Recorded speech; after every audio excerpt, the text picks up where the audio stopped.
WWPH.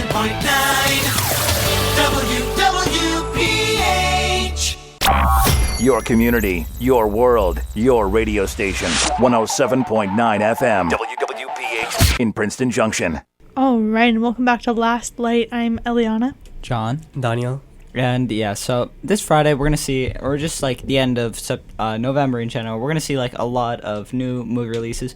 But one that we are very hyped for here on Last Light is Gladiator 2, which will be releasing on the 22nd. Yeah, so it's gonna be a direct sequel to the original film that was released in 2000, and it's just called Gladiator.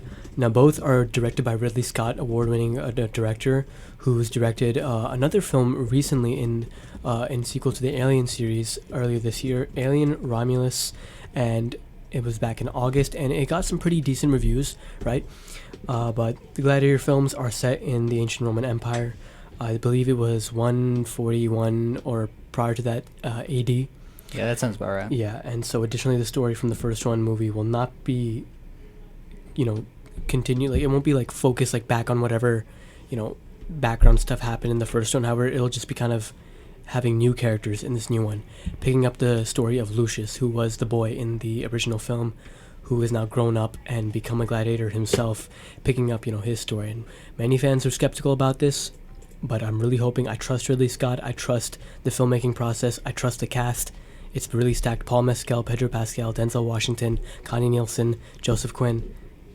I hope it's a good film. It should definitely be a very good movie. Another movie releasing on the 22nd is also Wicked, which is a movie adaptation of the musical that originally debuted in 2003, and it's a loose adaptation of the original Wizard of Oz book and movie. But yeah, the cast is also very star-studded, headlined by Ariana Grande and Cynthia Erivo. So Absolutely. I'm very excited for this one. I was able to see Wicked on Broadway just a couple years ago, and I think it is a storyline that's so easily able to be adapted into a movie. I'm surprised it's just happening now. But yeah, I'm very excited, and of course, I feel like every cast they've had do this musical or play or movie, they've understood their roles. So Christine Chenoweth, I think, was what is now Ariana Grande's role. And I think, again, the vocal range is great, and I think they both kind of fit that role really well. And judging by the trailers, it looks really good. Now, considering that both Wicked and Gladiator are releasing on the same date, and considering how they're kind of polar opposites of films, I'm wondering, are we getting another kind of Barbenheimer situation going on here, right? But yeah, we definitely might. We definitely might. Where fans are going to see one or the other, we're going to binge both. But just nearing the end of the month on November 27th, we're going to see the release of Moana 2. It's a long-awaited sequel to the very successful 2016 film. And now Moana had a worldwide total of almost $700 million worldwide. And for good reason. It was good representation for the Pacific Islander community and the stories of their culture. Now, Moana was also nominated for Best Animated Feature and the Best Original Song in the 2017 Academy Awards. Disney is also going to be creating a live-action remake of the original film, and it's going to release in 2026. I believe it will include Dwayne Johnson, The Rock, as Maui, and very interested to see how they're going to take this. It's a well-deserved sequel, I think. Yeah. Disney also this could be another turnaround movie, especially with Inside Out did very well. If they can keep up this hot momentum that they have going, and just with this movie, so. Absolutely. I think all of these are a lot of fun, but we'll be right back on the Divine 107.9. Okay, class, next up is one of the hardest math equations in all of math's history. Timmy, you're going to answer this one. All right then, sir. What is it? What is 107 plus 0.9 times the best music, talk shows, games, DJs, and current events destination? Easy. 107.9 FM, your radio destination. Great work, Timmy. So, class, if you want to pass, make sure you tune in to 107.9 FM WWPH in Princeton Junction. All right, we are right back at you on 107.9 FM, and we're going to talk a little bit about what it takes to be a great boxer. So, just this Friday, Mike Tyson and Jake Paul faced off, with eventually the victorious Jake Paul winning in the Dallas Cowboys Stadium. So, people were very split, I believe, on which boxer they thought would win. I think I personally knew that Jake Paul was win, but I was rooting for Mike Tyson. And of course, the 27-year-old Jake Paul did win against the 58-year-old Mike Tyson. So And it wasn't even, actually, it was pretty close with a 73-68 final score. Mike Tyson has also had a variety of health issues in the past year, some of which required blood transfusions and extreme medical assistance. So in the end, we're just glad he's okay and, still kicking it out there. But this kind of does bring us to the point of, like, what does it make a great boxer? Right, so the first thing is going to be quickness. It's a common misconception that boxers are only like big bulky builds with a lot of muscle, but there's a lot of athleticism and endurance that is involved with it. Different news outlets refer to Tyson as, sluggish, ultimately leading to his downfall.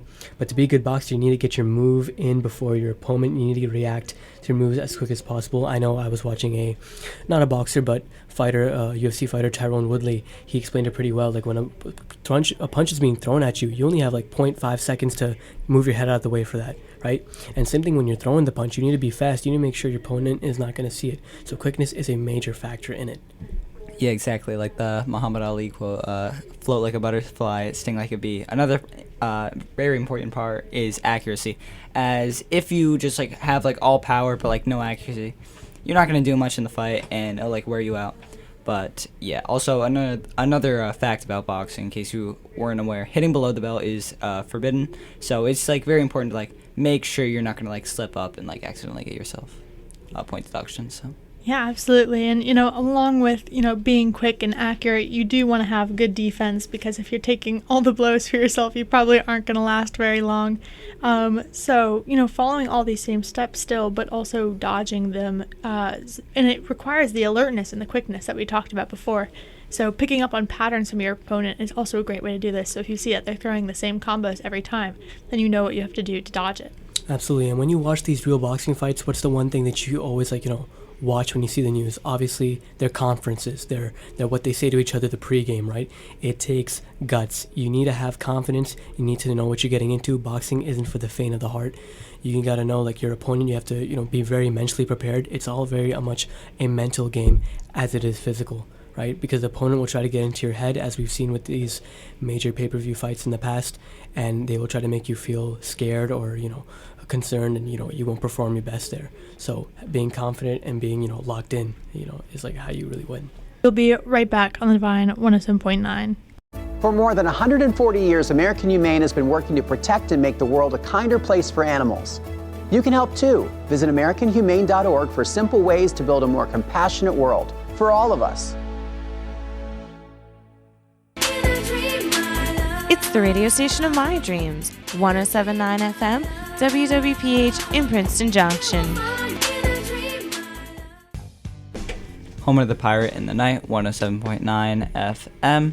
And Spirit Airlines on Monday filed for a Chapter 11 bankruptcy protection, which basically just means they're going to be restructuring the company and working to prevent their finances from falling even more. So. Yeah, I will say Spirit Airlines has been struggling post-2020. I understand COVID has affected a lot of businesses.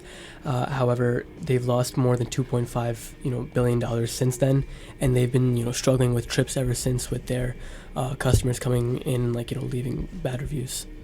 Absolutely. And I feel like Spirit and Delta and some of the less expensive airlines, Frontier as well. Yeah, yes. Frontier, they all kind of used to be on the same plane, but I do think that Spirit has struggled a lot more in recent years, just because they couldn't compete at the prices anymore, and the quality of their service, and just the tendencies of their flights canceling and all that.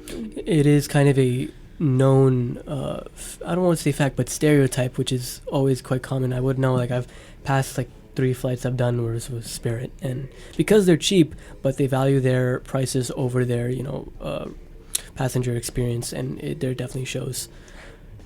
Yeah. So as of right now, they're going to be continuing their operations through this holiday season. But after that, they plan on cutting their schedule by nearly 20%. So it is definitely going to be interesting to see how they do adapt, especially with also growing market with you guys were saying, Delta, Frontier, and even JetBlue, which they tried to merge with. They tried to merge with them this year for $3.8 billion deal.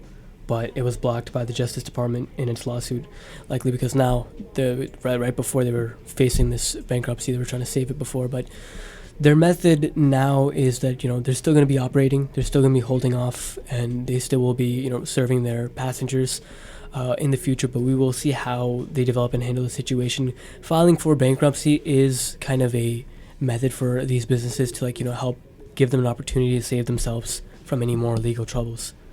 Absolutely. And, again, if, let's say their tactic that they're going with right now with filing for bankruptcy, if it doesn't work in their favor initially, we have seen many companies throughout the past couple of years merge with larger companies that are a lot bigger and kind of be a section under that. So this could be a cheaper option under a United or something like that. Right. Yeah. I mean, for example, it has happened with non-airline things. I know Sprint, the phone mobile provider, they had merged with T-Mobile a couple of years past because they obviously were not doing so successful. So once T-Mobile bought them out, that's how they stay alive still.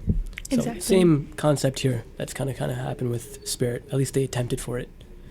Absolutely. So we'll be right back on the Divine 107.9 with some more media talks for you. How you doing today? I'm looking to sell a radio. What type of radio is it? Well, it's a vintage 1975 radio used to make one of the greatest stations of all time. Oh, I'm familiar with the station, the one with great music, the latest entertainment, and informative news. I'll offer you $50. Well, I was thinking more like $200. How about we meet in the middle at $107.90? That's right, the only station where you find awesome music, great DJs, and a commercial-free broadcast. You're listening to 107.9 FM WWPH Princeton Junction. Be tight with the Pirate in the Night, 107.9 FM, WWPH in Princeton Junction.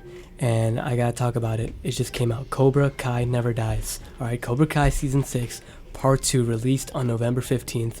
And it is the second part out of 3 to the final season of Netflix's karate show. It's a sequel / continuation, if you didn't know, of the original 80s karate films, original coming out in 1984, and they do carry over the similar cast. Ralph Macchio as Daniel LaRusso, William Zabka as Johnny Lawrence, etc. And it just comprises of 15 episodes. They're releasing it 5 per each, and the third part will be coming out in February. In my opinion, this season that just came out might have to be the best one yet. I mean, it is crazy seeing all these characters, Miguel, Robbie, Sam, Tori, all these kids who were kids before learning karate, seeing them grow up over these years, refine their skills, and not to mention the actors are you can notice the quality of the fight scenes have gotten a lot better because they really are learning these moves. They're doing these stunts themselves, and they've also incorporated in the show actors who are actual martial artists, right? So a recent character named Kwan, who is a Korean fighter fighting for Cobra Kai, the actor is a real martial artist, and you can see the behind the scenes. The stunts are great, right? Now, so this story picks up where they are going beyond the All Valley tournaments. They are invited to compete at the Seikai Taikei as Miyagi-Do versus Cobra Kai, because Kreese is coming back. And they found out it was held in Barcelona. They traveled to Barcelona. They're facing teams all around the world, and they run into a lot of issues when they find out an old villain, Silver, comes back, and he comes with a new team trying to beat Cobra Kai and Miyagi-Do, and it ends in an absolutely insane way. Yeah, I have a spot in my heart for Cobra Kai. I've been watching it since it originally came out, and yeah, just seeing how the story has adapted and just gotten the scale has gotten so much bigger. It's just kind of crazy to think, especially since it started out as a very simple high school karate, and now it's on the world stage. Oh so. yeah, I remember YouTube Red. YouTube Premium, if you bought their subscription, they started the first 2 seasons, and it was pretty grounded at the time. Johnny Lawrence would meet Miguel Diaz, and he was just wanted to train him for karate. Now we got, people fighting over life and death, people going to prison in the show, all over kids karate, It is just insane, but after Netflix took the reins, they took it a lot farther than I expected to. And honestly, as much as as a corny show it is, I'm kind of sad to see it end.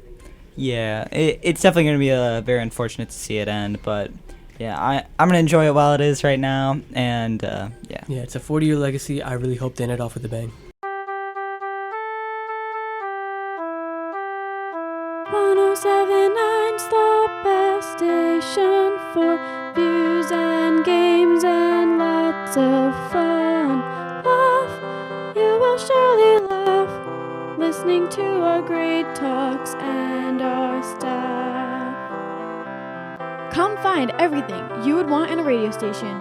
Only here on 107.9 FM, WWPH in Princeton Junction.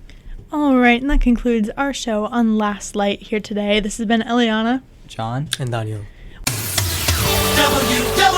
WWPH Princeton Junction.